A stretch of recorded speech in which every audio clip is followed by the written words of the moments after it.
कल्पना कीजिए कप्तान मीरा को, जो एक बिल्कुल मॉडर्न स्पेस स्टेशन की जिम्मेदारी संभाल रही है, जो धरती के चारों तरफ घूम रहा है।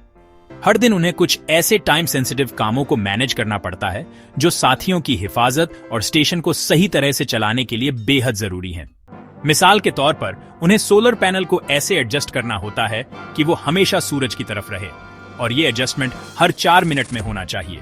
उन्हें स्टेशन में ऑक्सीजन का लेवल भी कंट्रोल करना होता है, और ये हर 2 मिनट में किया जाना चाहिए। धरती से राब्ता यानी कांटेक्ट भी अहम है, और भले ही ये इतना जरूरी न हो, फिर भी इसे कम से कम हर 5 मिनट में किया जाना चाहिए।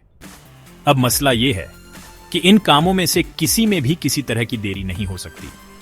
अगर ऑक्सीजन का लेवल वक्त पर कंट्रोल नहीं किया गया तो इससे साथियों की जान को खतरा हो सकता है। अगर सोलर पैनल सूरज की तरफ एडजस्ट नहीं हुए तो स्टेशन में बिजली की कमी हो सकती है, और अगर धरती से राब्ता या कनेक्शन टूट गया तो अहम मालूमात या हिदायतें नहीं पता चलेंगी। इसका सीधा सा मतलब है कि मीरा को ऐसे सिस्टम की जरूरत है जो सिर्फ सारे काम करने की कोशिश न करे, बल्कि बिना किसी गलती के सही वक्त पर सही काम करे।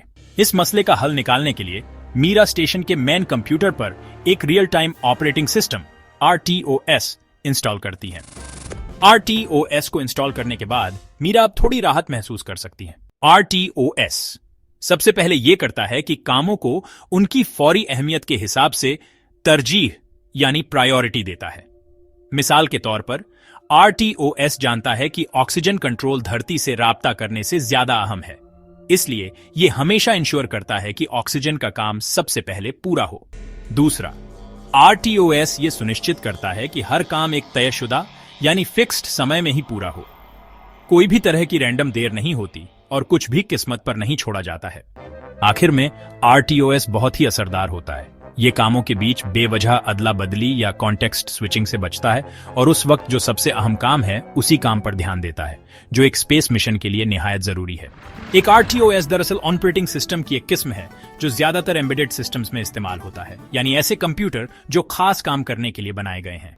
रियल टाइम का मतलब है कि ये सिस्टम डेटा को फौरन प्रोसेस करता है और कामों को बहुत सख्त डेडलाइन में पूरा करता है, ताकि सब कुछ वक्त पर और प्रेडिक्टेबल तरीके से हो। RTOS की एक अहम खूबी इसका कामों को मैनेज करने का तरीका यानी टास्क स्केड्यूलिंग है। यह तरजीह के आधार पर काम करता है, यानी RTOS सबसे पहले वो काम करेगा जो ज्यादा जरूरी है, जैसे ऑक्सीजन कंट्रोल, फिर बाकी काम करेगा जैसे सोलर पैनल एडजस्ट करना या धरती को अपडेट भेजना। एक और बड़ा फर्क यह है कि RTOS में हर काम कितने समय में कब होगा यह पहले से तय है, जबकि आम ऑपरेटिंग सिस्टम्स जैसे विंडोज या मैक OS जो बैकग्राउंड में बहुत कुछ चलने की वजह से कभी कभी देर कर सकते हैं, RTOS में ऐसा कभी नहीं होता। यह एक भरोसेमंद और वक्त के पाबंद माहौल के लिए बना ऑपरेटिंग सिस्टम है, और क्योंकि RTOS को सीमित मेमोरी और प्रोसेसिंग पावर वाले सिस्टम्स के लिए बनाया गया है, यह बहुत हल्का और तेज होता है। यही वजह है कि इसका इस्तेमाल spacecraft, medical devices, industrial robots और कुछ स्मार्ट डिवाइसेस में किया जाता है।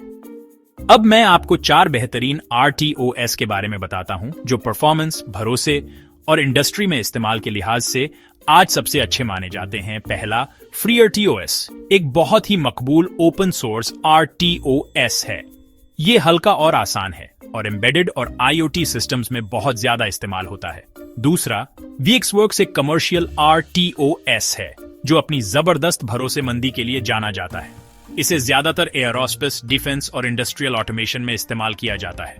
तीसरा, QNX एक और बड़ा RTOS है जो खासतौर पर अपनी सिक्योरिटी और फॉल्ट टॉलरेंस के लिए मशहूर है। इसे ऑटोमोबाइल सिस्टम्स, मेडिकल डिवाइसेस और इंडस्ट्रियल कंट्रोल में खूब इस्तेमाल किया जाता है। और चौथा, RTEMS यानी real time executive for multi processor systems एक ओपन सोर्स RTOS है जिसका इस्तेमाल मिशन क्रिटिकल माहौल में होता है, जैसे स्पेस एक्सप्लोरेशन और डिफेंस सिस्टम्स।